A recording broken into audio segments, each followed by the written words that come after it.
Good afternoon, everyone. Let's take a little sound check and make sure that I can be heard clearly and easily this afternoon.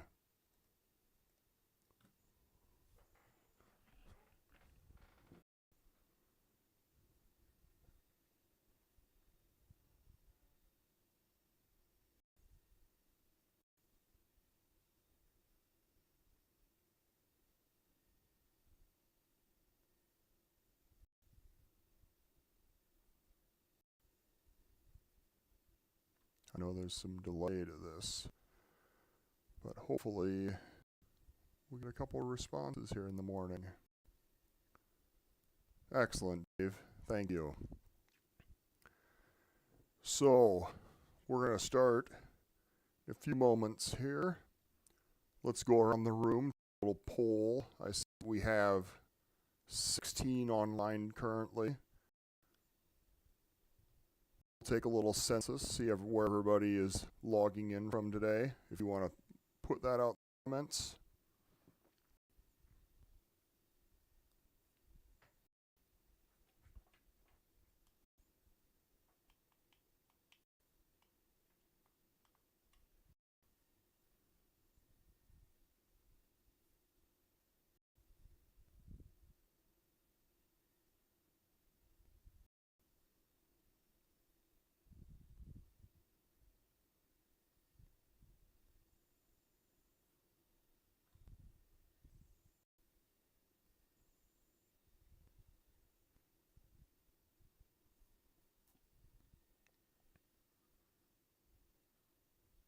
Did see that since our first show that we did, we are up to, I believe, 63 subscribers to the YouTube channel. So I certainly hope that everyone that enjoyed that first show is coming back to see the second one again. Yeah, several different locations in Iowa again. We got a La Crosse, Wisconsin. Hello, Rob. We've got an Iowa transplant down in Jacksonville.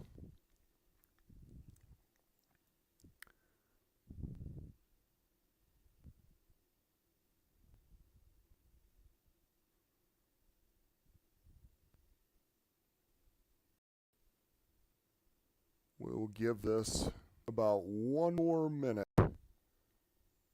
before we officially get started.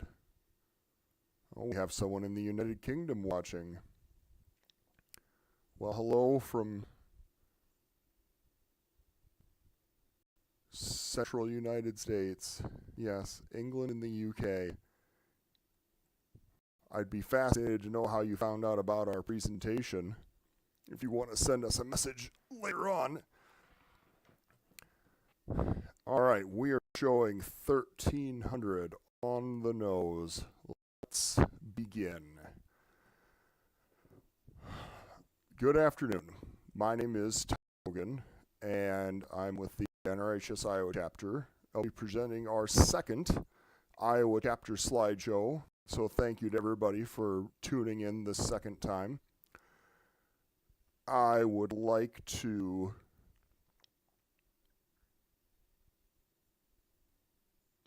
begin by just saying that this is a slideshow that has been shown at the Ames Rail fan group, or at least portion of it anyway.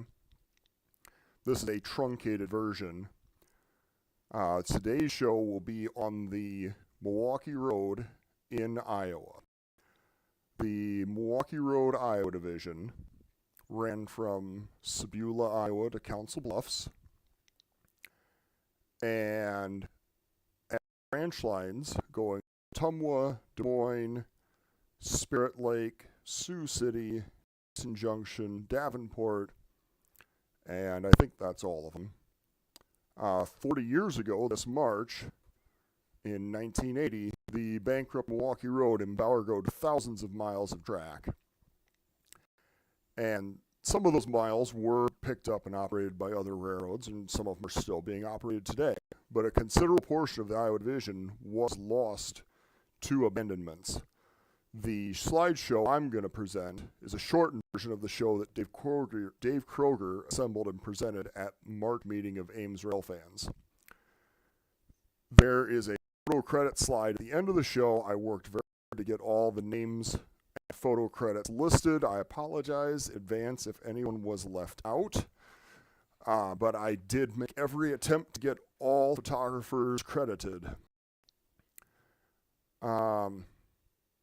If you are interested in seeing the entire slideshow, and if you live within driving distance of Iowa, you can email the Iowa chapter or look us up on Facebook, and we'll let you know where this show is planning on being presented in the future. Email is iowachapternrhs@gmail.com. So, moving along, before we start, this year is also the 40th anniversary of the Rock Island shutdown.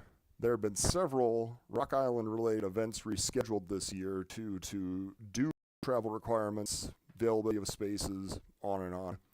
However, the Iowa chapter has a Bill Reeby Rock Island collection, which is available for pre-sale on our website. And when I first logged in, I dropped the website into the chat comments, so you can follow that link if you want to. We're up to 17 pre-orders right now. We're very excited to get that shipped out. We're planning on shipping it out on Wednesday. So that to look forward to as well.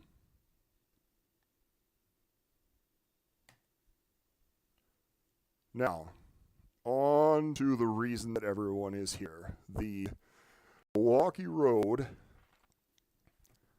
Iowa Division, built across the center of Iowa, early 1900s, to make a competitive connection for the Milwaukee Road out to the UP in Council Bluffs. We are in this particular shot at Madrid in the 1940s, and we're looking at a Midwest Hiawatha service train. It looks like we've got a couple of F3s here, just a classic middle century consist. Some RPO car, baggage cars, some passenger coaches toward the back. I believe these 2 that are set out on the side track are for a connection to Des Moines. They'll be made at a later time. And what we're looking at here is the Milwaukee Road operating its own passenger service, which it did for the first 50 or so years of the division.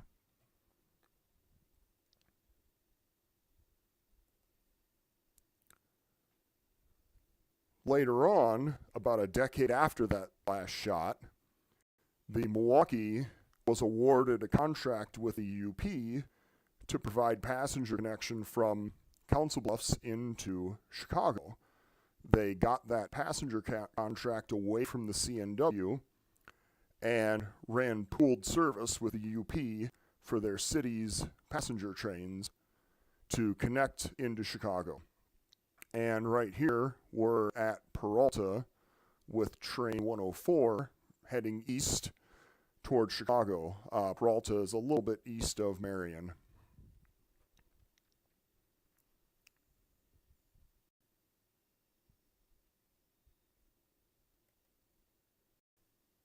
We have another example. This one is actually making a station stop in Marion. This is a shot of the last city's train. They started referring to them at the end as City of Everywhere because the trains got combined due to reduced ridership. This is the last eastbound city's train at Marion, May 2nd of 1971. And the Iowa Division hosted passenger service right up to the beginning of Amtrak. And then when Amtrak took over, the passenger connection switched over to CB&Q, started running through southern Iowa.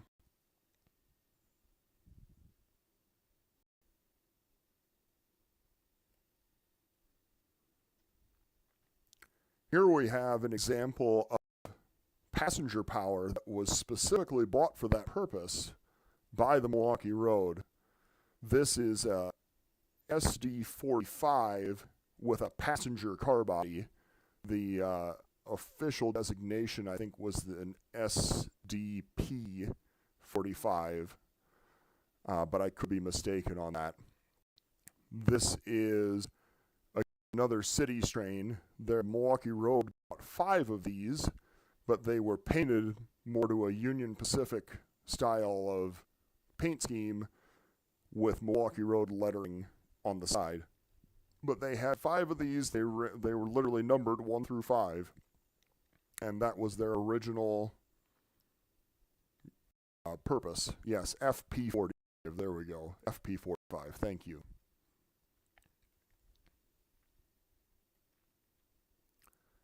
After the end of passenger service, these FP45s did get moved over to freight service. We're in Marion here again, and we are looking at a westbound, doing a little bit of street running through Marion. You can't see it, but the Marion depot is being blocked by about between that 2nd and 3rd units.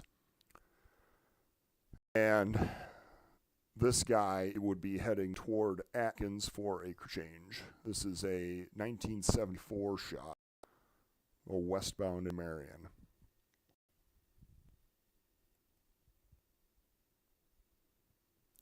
Oh, we got a question here. I know there's a little bit of time delay. The use of the UP scheme, part of the passenger connection contract. I always preferred the Milwaukee colors. I don't know if it was contractual, but it was definitely intentional. The Milwaukee had F units and the 45s, which were UP colors with Milwaukee Road lettering.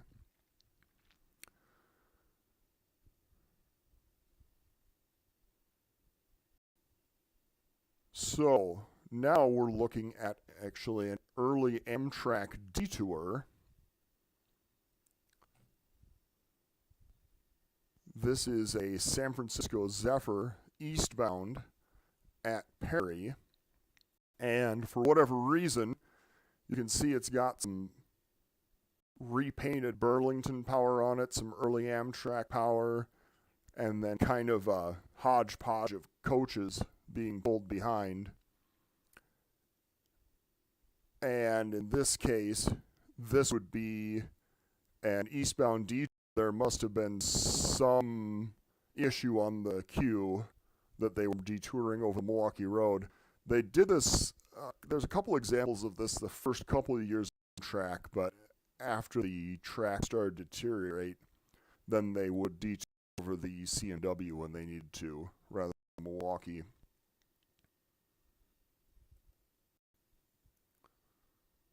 Another example, early Amtrak with Burlington power detouring through Marion. You can see basically the city of Marion laid out there in the background. 1973, so just the 3rd year of Amtrak operation. And again, this very rainbow type equipment and consist on the Amtrak was very common at this time.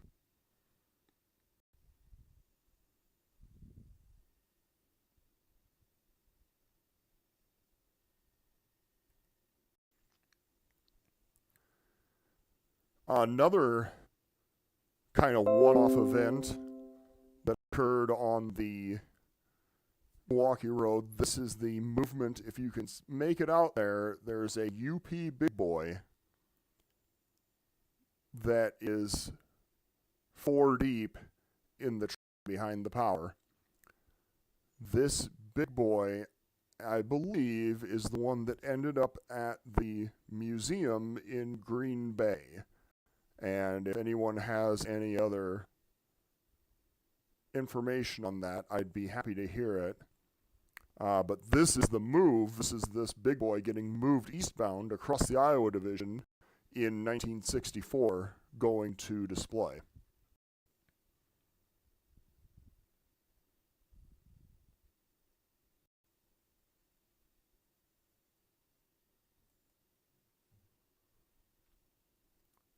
The Iowa Division also hosted the Freedom Train in 1975.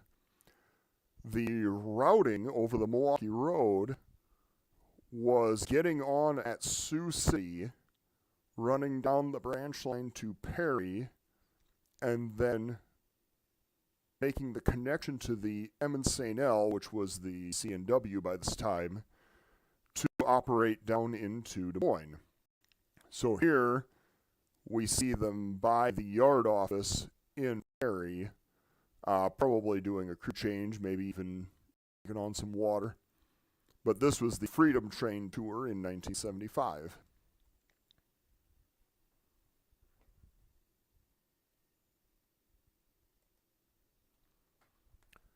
The Milwaukee also had their own bicentennial unit, as almost every single railroad did at this time.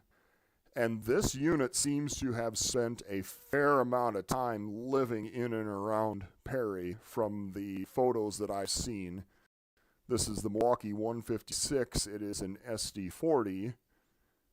And we're standing here with a crew. Looks like getting ready to depart the yard in Perry. Oh, I'm sorry, this is at Manila. This is at Manila, not Perry. My apologies. I wasn't reading my notes correctly. This was at Manila, but there's many photos of this in Perry, which is why I believe it spent quite a bit of its life in Perry.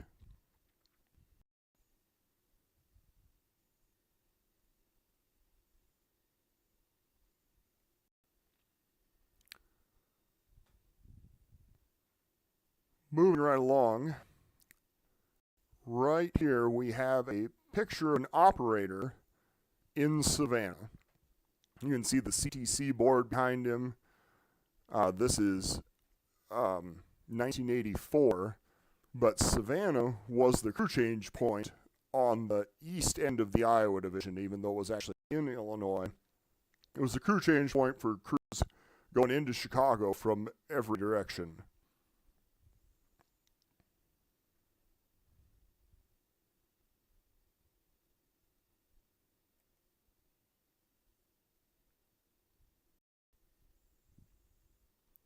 Here we're looking at a BN train in 1978,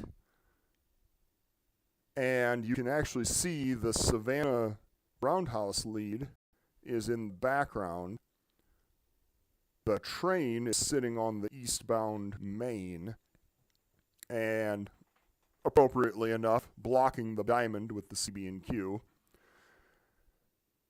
And in this particular case, this is what was called Columbia coal trains that were operated by the BN to Council Bluffs, handed off to the handed off to the Milwaukee to go to a power plant in Wisconsin.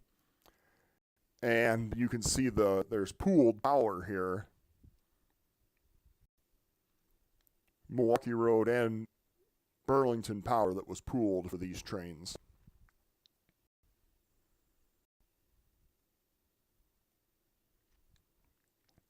This is the actual Sabula drawbridge. Got a train order signal hanging off the side of the bridge. And the 2058 Jeep pulling westbound across the bridge from Illinois into Iowa, getting ready to head down one direction or another once they cross the bridge. And this is a 1980 photo. But this is it's the beginning of the Iowa Division.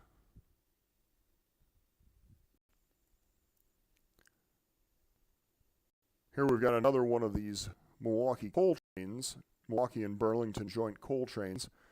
Newer power, a U-boat there on the point. And coming across the bridge on a little bit warmer day this time, you can see the Mississippi River there pretty clearly in the background, and the channel for the barges to go through.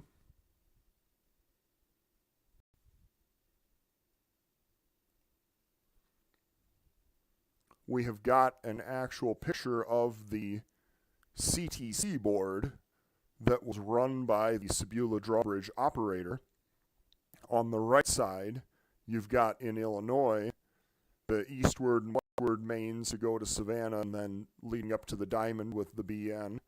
And on the left side, you can see two tracks going off and up to the left, which is the Iowa division, going toward Council Bluffs. And then down and to the left would be going down the river toward Clinton and the Dry Line and Davenport on to Kansas City. This CTC board has now made its way over to the museum in Savannah.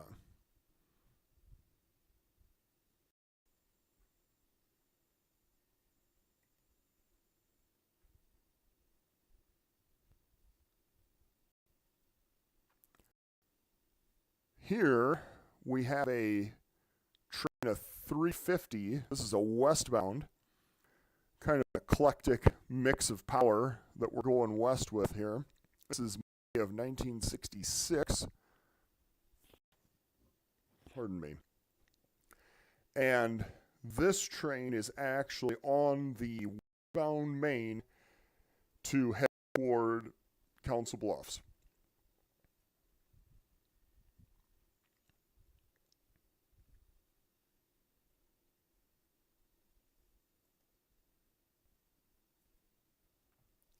Here we have some leased power. We're still at Sabula again. And this train is eastbound.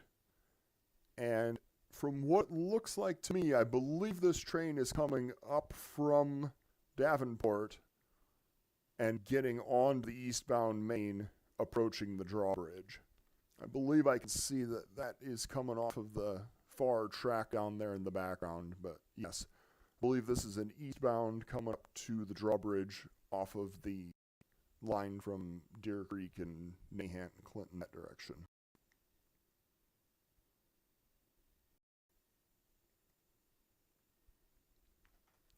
All right, proceeding west. Now we're completely across the river. We're on the Iowa side. We're in what's called Samoa. Again, this is a westbound, running on the westbound main, coming up to the Highway 52 overpass in 1973. And this guy is heading up the river toward Green Island.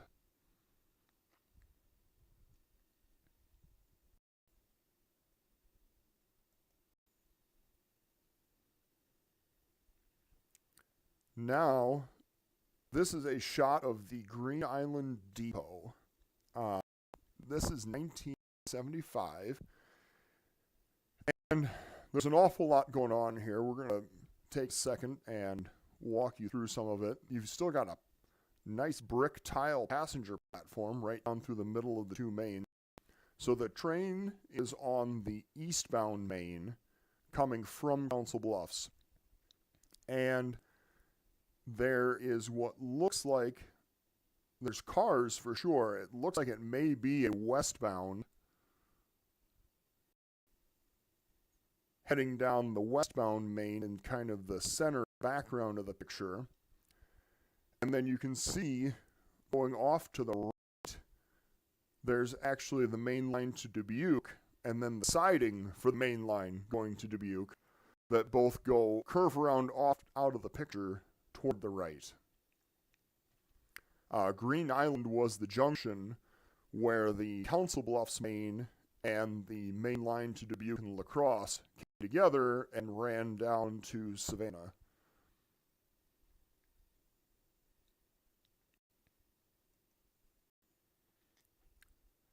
And here we've got the reverse view, Green Island Depot on the right side this time. Train is actually heading on the main line to go up to Dubuque, and the eastbound westbound mains are on either side of the photographer. The westbound main is actually on the left side, eastbound main on the right side in this particular photo.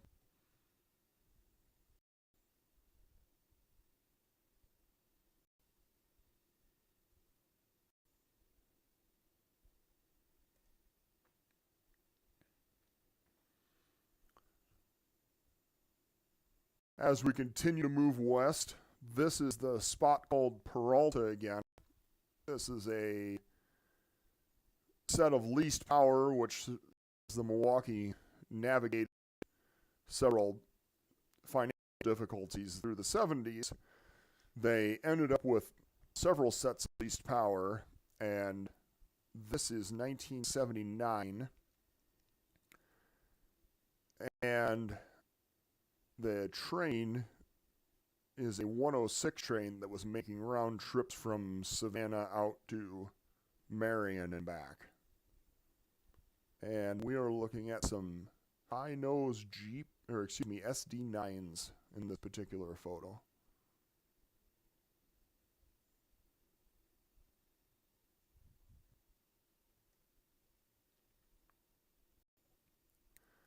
At Peralta is also the place where the branch line up through northeast Iowa to go to Jackson Junction took off from the Iowa Division, Maine.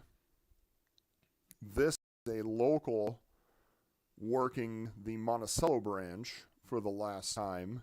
We're in February of 1980 right here. Oh, thank you, SD24s. Yes. I stand corrected. Thank you, Dave. So, we're here with a one-car local on the Monticello branch, pulling the last, or spotting the last load on the Monticello branch before it was abandoned in March of 1980.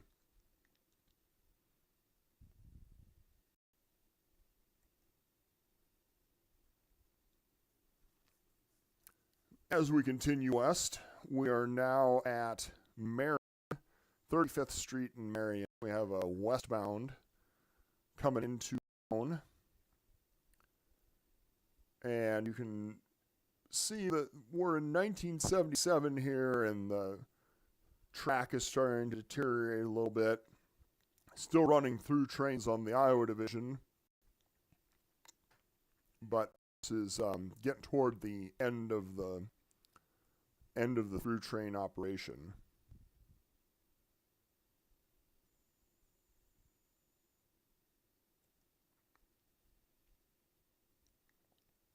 Here we have a CNW detour in 1973, and we are at the Marion Yard in this particular instance, and I believe this train is getting ready to depart the Marion Yard. They probably are.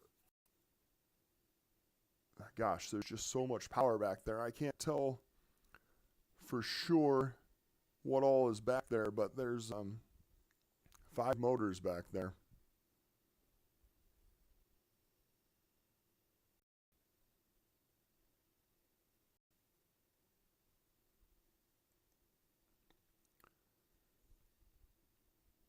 So this is 1977 with a westbound at Marion.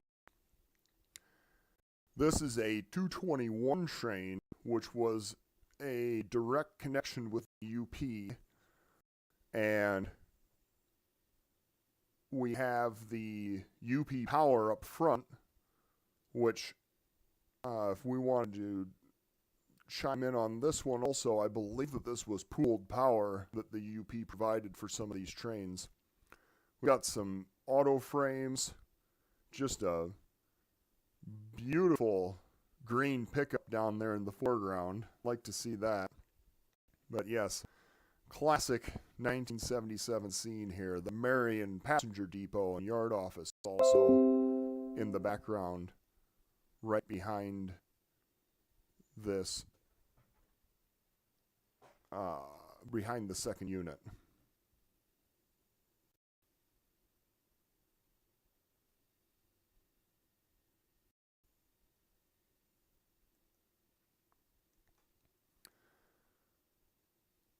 Now, a little bit west of the spot where that last photo was taken, there was a junction called Indian Creek, and from there, the Milwaukee ran down through the city of Cedar Rapids and all the way down to Rutledge and Ottumwa. This train is pulling through downtown Cedar Rapids, and I believe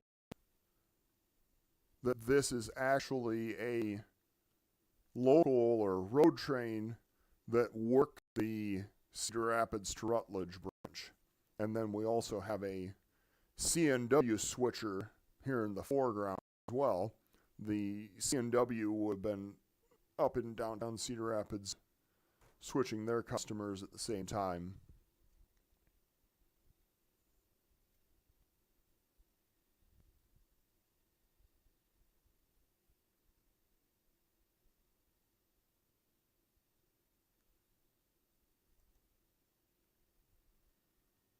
All right, next we have Lindale Crossing in Marion. And this is a 220, which was the eastbound counterpart of that 221 that we saw slides ago. Again, pooled UP power and Milwaukee power moving the train. And this would have been a UP connection heading toward Chicago. Thank you, Keel. A detour, that would make sense also. Maybe they're trying to detour away from Davenport to stay off of the flood dry line. That's certainly possible.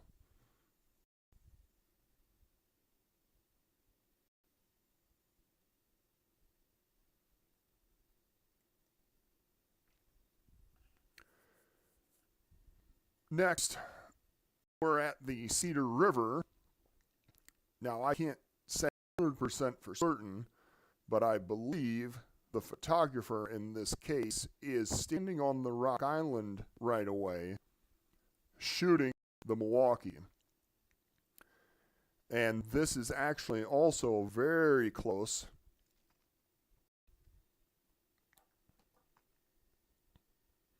This is very close to where Highway 100 now crosses the Cedar River as well. You still see the bridge piers of the Milwaukee if you look off to the south from the Highway 100 bridge, and the Rock Island is still there, which serves as the Iowa Northern Main.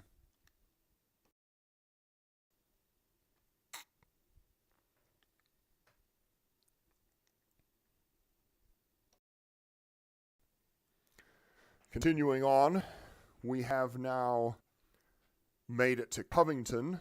We're in 1963, and we've got the westbound is actually pulling into the siding at Covington. This is right about the spot where, again, the Highway 100 extension would have crossed over the Milwaukee's main at this spot again. And just a few miles west of Cedar Rapids heading toward Atkins here.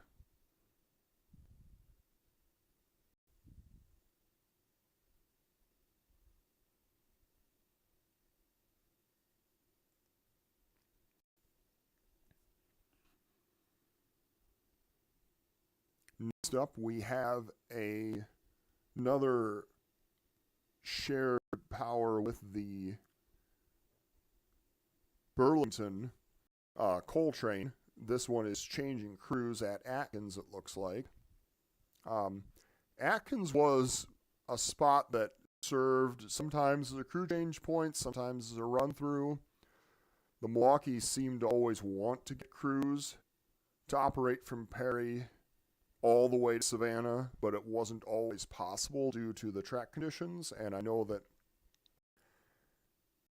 Atkins was one of these spots that came and went as a crew change point.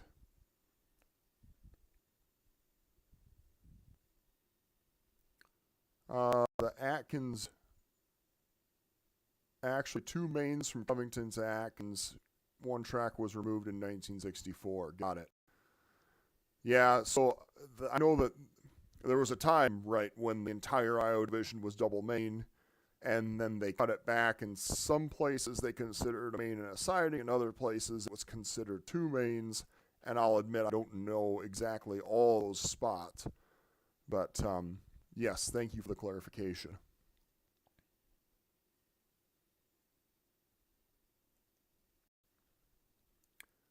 Next, we are heading west at Atkins once again. And we've got two Milwaukee units and a UP U-boat there in the background. And more of those auto frames and piggyback cars that seem to end up on these 220 and 221 trains quite a bit.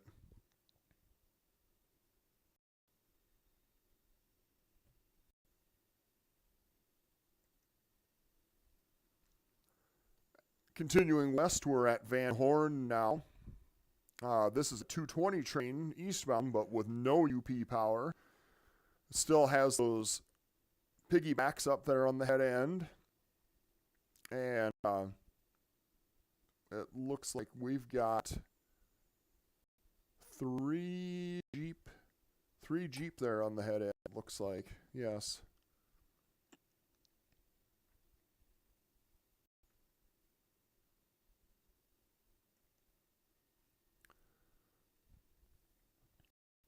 All right, our next shot comes from Tama. Now, I believe in this particular photo, the photographer is in the second story of the Tama Tower, looking railroad east at the Milwaukee Road train. You can see the C&W branch line right down the foreground, and then the double main of the C&W would have been out of the photo, but more directly down in front. And this train would definitely be either waiting on a light to get across the C&W or waiting on a meet, or possibly both. The Tama Tower was destroyed in a wreck. This photo is from 1974. The Tama Tower was destroyed in a wreck couple years after this, and then following that destruction of the tower, then later on the Milwaukee actually took the diamond out of Tama and started using the C&W for trackage rights to run from Tama to Clinton. But we'll get a little more into that later.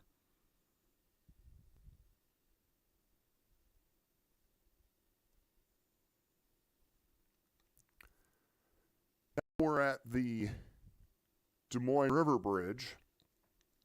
This is the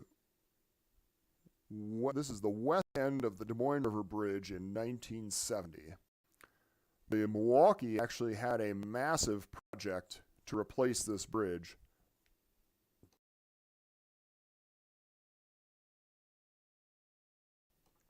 Pardon me. The Milwaukee actually had a massive project to replace this bridge. This is the old bridge that we're looking at. And then as we proceed on, well, this is another shot of the old bridge, but you can see the block signals and you can see the grade taking off, going uphill like a roller coaster there in the background. But this is the same location as previous shot.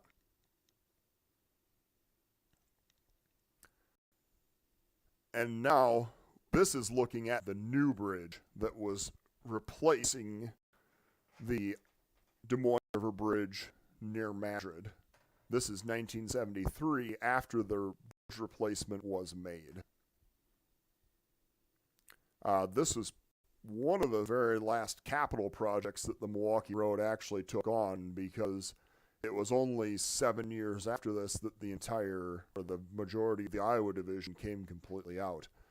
But this is now part of a bike path, and you can still go across the Milwaukee right away at this spot.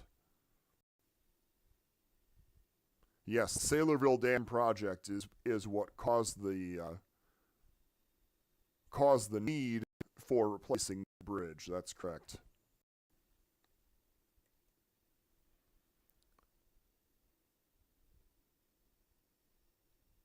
We've got kind of a panoramic view of the Perry yard. Over to the far right, you've got the roundhouse and rip tracks. And then the center is actually the main line. And you can see that Centennial unit, the 156, down there in the middle of the yard. And you've got that goofy looking block signal that somebody had pointed out earlier is an intermediate block signal right there in the middle of the yard, standing by the main line.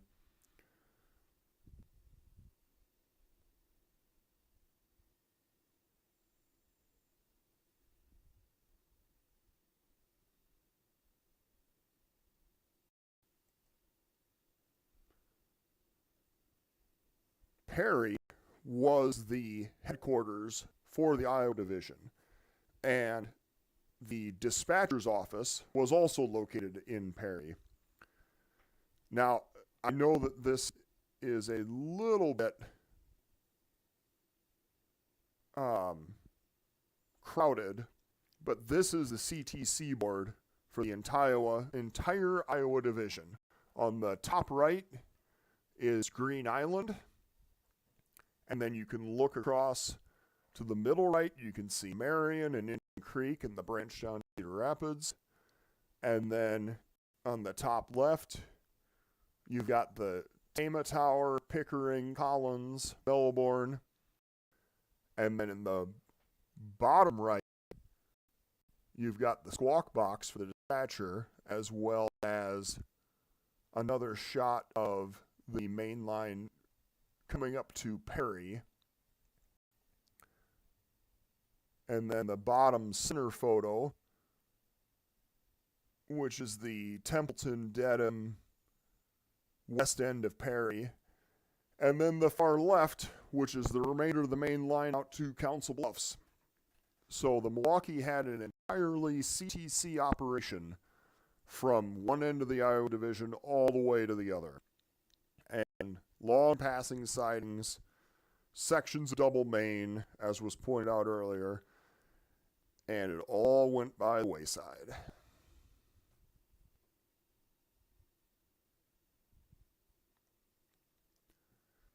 Perry also hosted a roundhouse. Here we see some of the Milwaukee Roads SD9s with the very short fuel tanks that were custom built for branch line service on the Milwaukee. The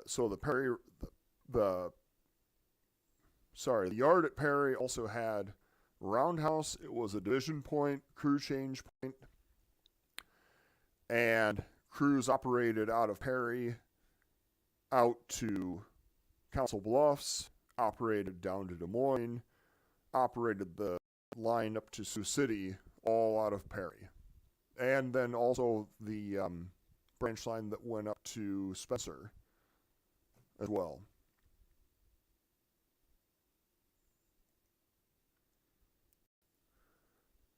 Here we got a couple of crews at work in Perry. You've got the switch engine sitting over on the left. I cannot say for certain. I think that's a Fairbanks Morse switch engine. And then you also got a Milwaukee Road SD40, the Centennial unit, over there on the right. And then if you look far back into the background, you've got some rib-sided boxcars sitting back there as well. So this is 1975 in Perry.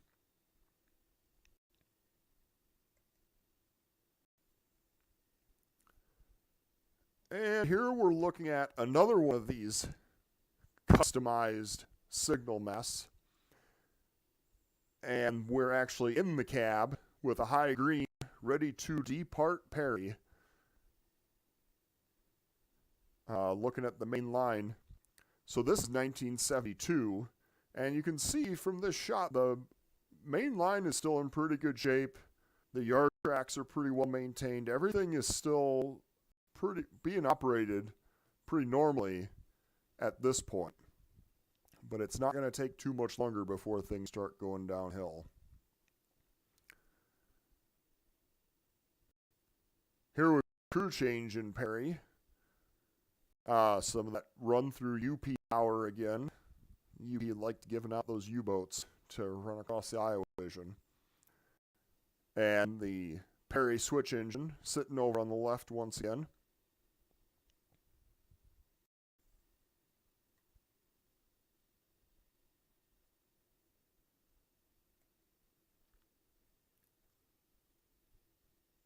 And we've got another Perry switch engine, this one sitting on a service track with J.D. Connolly there standing in the foreground, 1978. We're getting to close to the end in this particular photo.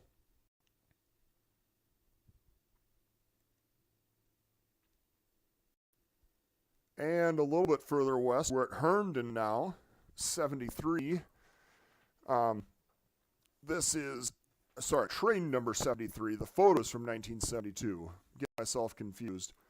This is a way freight doing work at Herndon. And I would have done all the work from Perry all the way to Council Bluffs. And we got just a classic consist of F units here in charge of the train.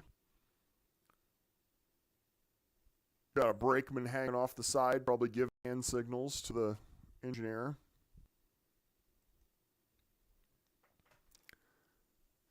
And now we're a little bit further west. We're at Manning. And this is a C&W detour train. This photo is a bit of a harbinger of things to come, as this C&W SD45 is the style of power that ended up being used on the Milwaukee after they switched over with the interlock change at Tama. The C&W uses cab signals on their main line across Iowa. The Milwaukee did not have cab signals in their units. And so the C&W provided a set of SD45s to lead trains between Savannah and Perry that would get onto the C&W at Tama and get back off at Clinton to run up through Deer Creek into Savannah.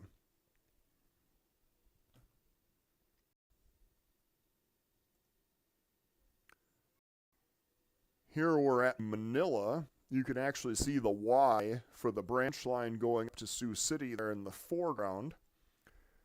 And we have just got all kinds of,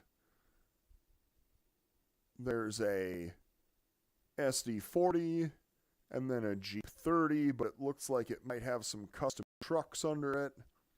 And then that one of those passenger units, the passenger 45s, and then a Fairbanks Morse and a high-nosed SD9 with a short fuel tank back there. Just a little bit of everything for power.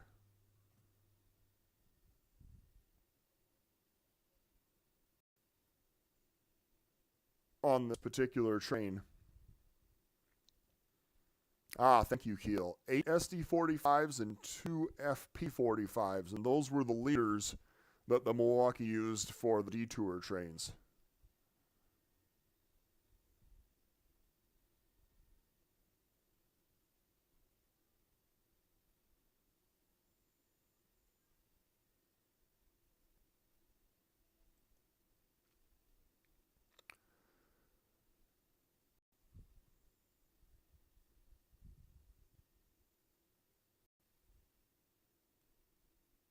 So here we have an empty coal train at Marion. Kind of a nice touch of a black and white photo here. This guy is westbound at Marion and going to be returned to the BN at Council Bluffs.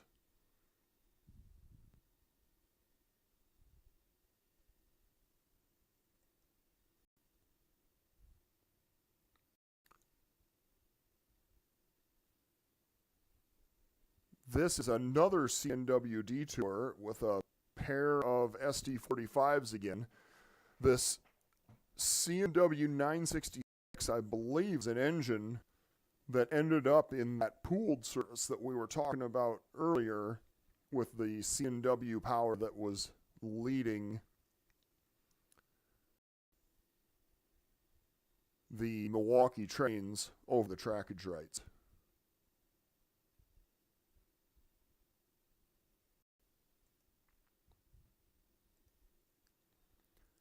And here we have got a classic cab shot from inside of an F unit. The old style control stand, the speedometer. This is just classic 1970s railroading right here. And then Al Angler at the controls on this one.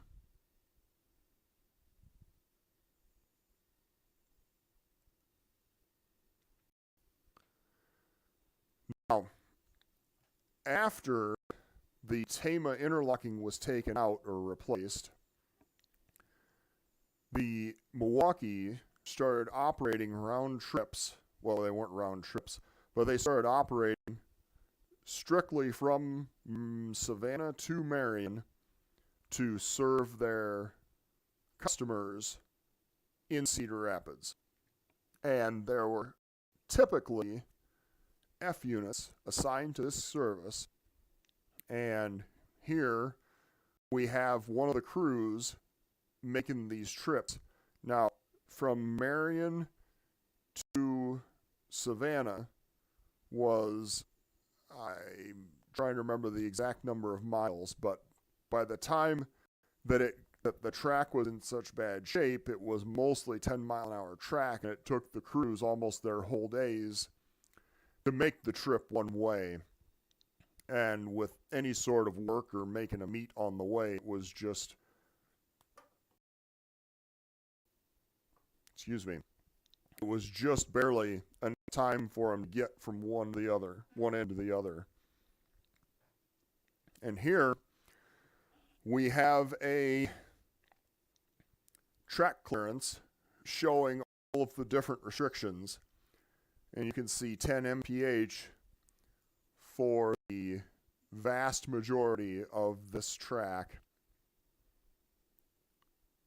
There's 1, 2, 3, 4, 5, 6, 7, 8, 9, 10, 11 different 10 mph restrictions listed out.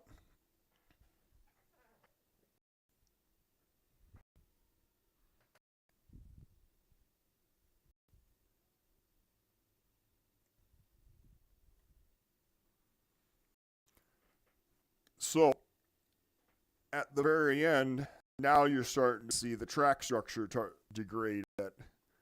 This is a 106 train eastbound at Green Island, and this is 1979.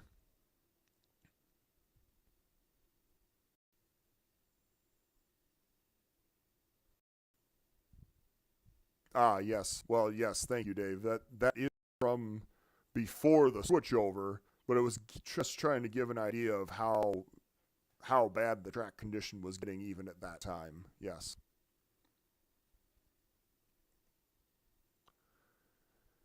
Here we have the depot at Green Island again, 1977. And we have, this is another 22 train east with the UP connection, the traffic from the UP connection.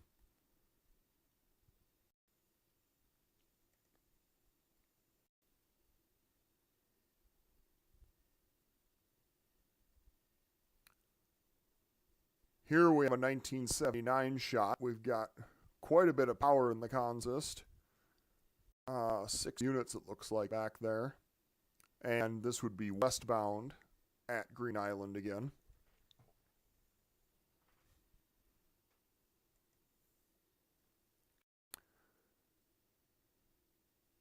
So now, this is the mile board for Green Island on a westbound, a 107. This is September of 1979. And it's kind of hard to tell, but the train is actually in fact on top of the rails. There are rails and ties in between those weeds.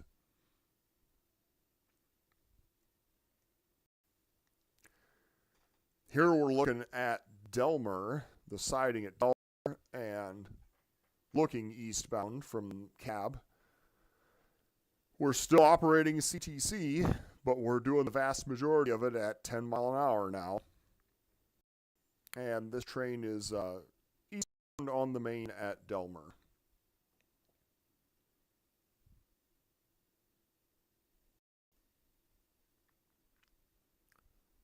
Making our way west once again, we're at Lost Nation, another eastbound, late in the afternoon from what it looks like. This is February of 1980, actually, the last month of operation.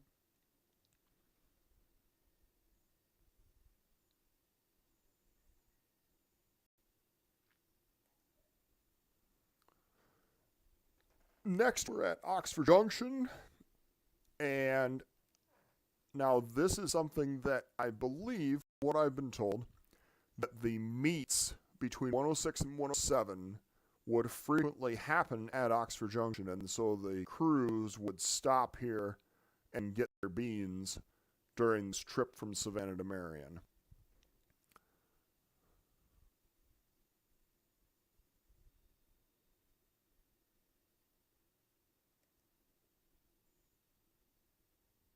And here we have another engineer.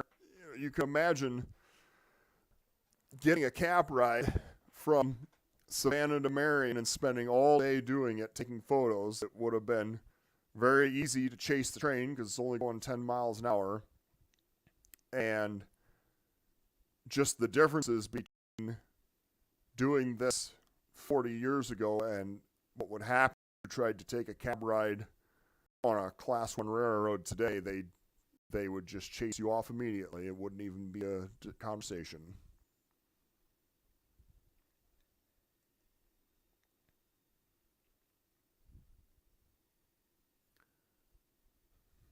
Here we're at Oxford Junction again. February 1980 again. And the crew, I believe, is pausing for a meet, but also pausing for a little bit of a photo shoot in the process.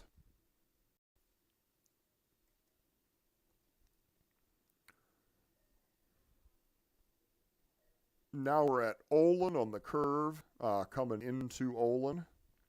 This is another one of the 94A was originally a passenger unit, got relegated to freight service after 1971.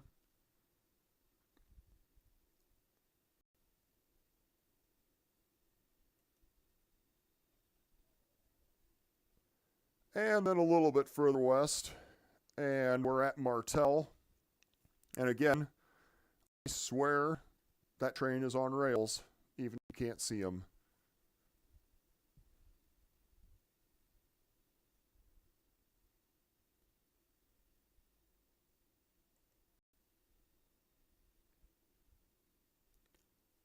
Here we're at Marion, the very last leg of the trip, coming into the Marion Yard. In the background, you can see Dove, which was east end of Double Main here at Marion. Train is actually getting onto the eastbound main to run into the yard.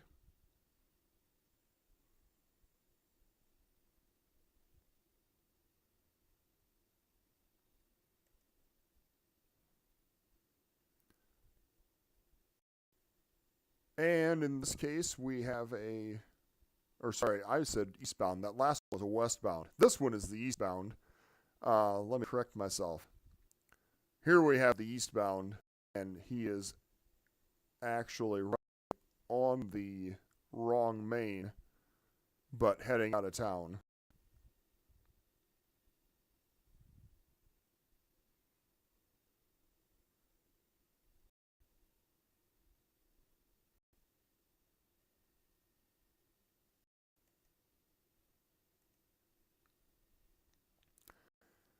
And this is a shot of the last train to make transfer between Marion and Cedar Rapids. This is March 1st of 1980.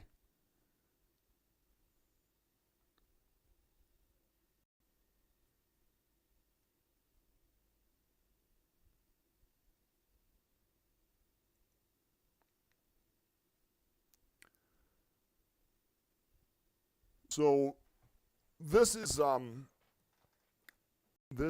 back at Green Island once again. I think that now that I look at this, this might be a duplicate shot from one that I showed you earlier. But hey, I must have really liked it to put it in there twice. So this is this 989 at Green Island, heading west once again.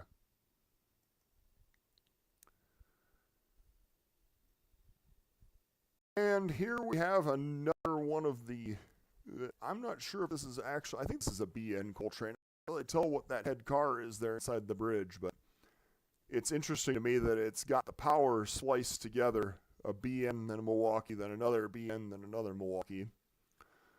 But pretty sure this is another coal train.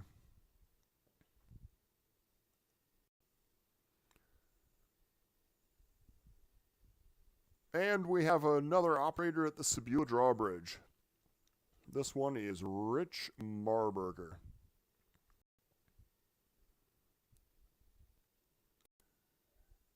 So, after the bankruptcy and the Milwaukee getting sold to the Sioux Line in 1985, there was still several portions of the Iowa division that are being operated even today. So here, we have the Sioux Line, the proud new owners of the Milwaukee Road, with a train at Samoa, meeting an Amtrak special that's running through the old westbound main at Samoa.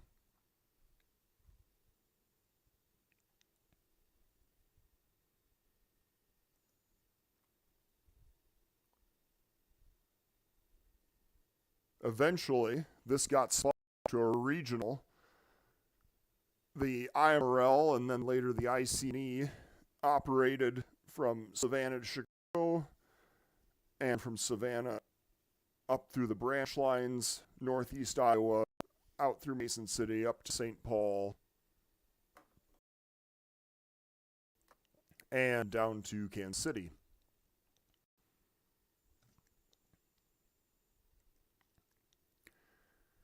In Cedar Rapids, I include this shot because the ICG, for many years, operated the former Milwaukee.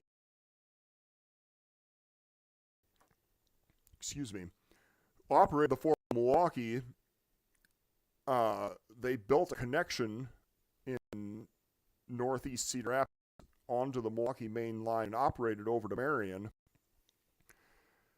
And this is some ICG and Milwaukee road power in downtown Cedar Rapids. That line has recently been truncated down to Council Street in Cedar Rapids. I think that there's only one customer left on that section of the track.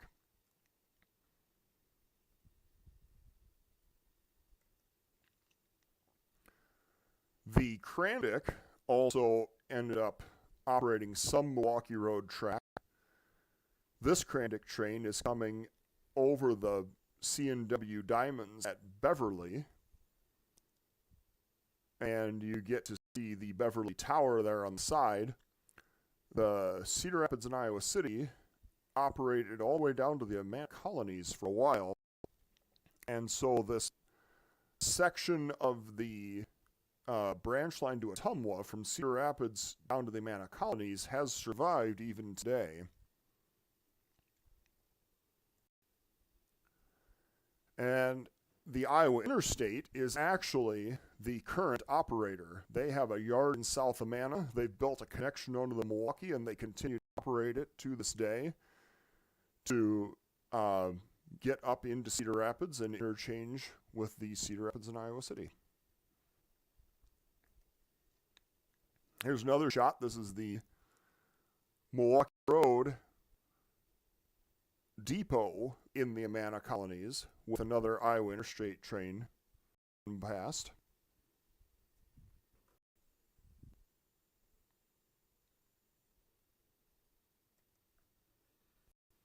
And right here, you can actually see this bridge is the Rock Island main with Iowa Interstate train on the top. And the bridge would have allowed the Milwaukee to go underneath on their trip down through the branch line to Ottumwa.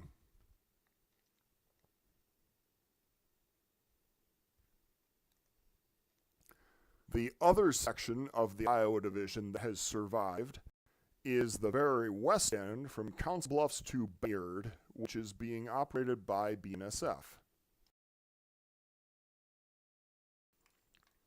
They have actually done a decent amount of rehab work out there and have customers all the way out to Bayard that they continue to serve today. This particular BNSF Bayard job is near Neola, out on the west end of the old Iowa division.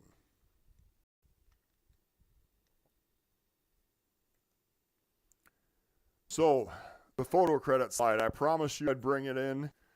I've listed out everybody that was identified. I listed out everything that I believe the slides that we're able to use in this particular show. So I want to thank everybody for watching today. And it looks like we topped out at about 52 viewers today, so that was pretty comparable to the last show. So thank you to everybody for showing up and helping make this successful. And make sure and check out our website if you'd like to order some of the chapter material, or if you would like to join the chapter, we'd be happy to have you. The only other thing that I have today is that we will not be doing another one of these slideshows in the near future. I think that we may try to do another one in about 6 months.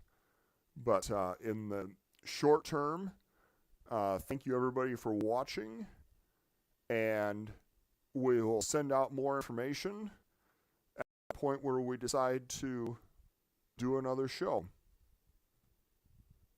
So everybody have a good afternoon.